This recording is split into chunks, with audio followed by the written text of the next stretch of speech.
আচ্ছা কথা বলবো, এই করবো, শুরু করবো।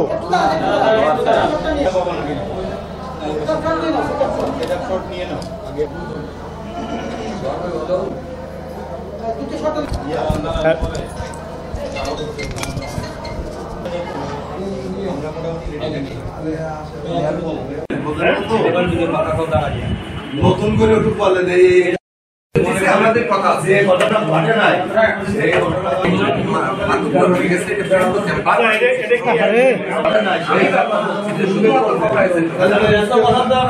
হ্যালো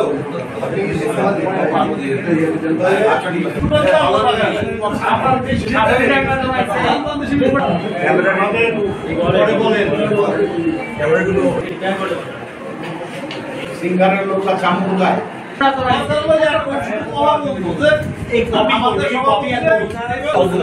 যে আমাদের বাংলাদেশ পূজা উদযাপন পরিষদের সম্মানিত গোপালগঞ্জ জেলার সম্মানিত সভাপতি পপা রায় চৌধুরী, উনি 13 তারিখে যে দিনকে এই ঘটনাটা ঘটে, 13 তারিখ রোজ শুক্রবার, ওদিনকে উনি আমাদের শপথ অনুষ্ঠান ছিল, নবনির্বাচিত কমিটির শপথ অনুষ্ঠানে উনি কেন্দ্রীয় কালীবাড়ি সর্বক্ষণিক সময় দিয়েছেন।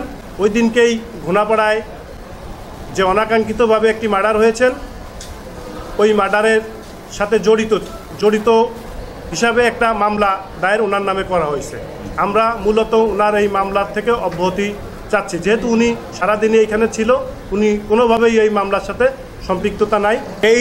এই যে ঘোনাপাড়ায় অনাকাঙ্ক্ষিতভাবে একটি হত্যাকাণ্ড ঘটনা হয়েছে, এই ঘটনার পূজা উদযাপন পরিষদ তীব্র নিন্দা জানায় এবং এর প্রতিবাদ জানায়। আমরা এই খুনিদের দৃষ্টান্তমূলক শাস্তি কামনা করছি।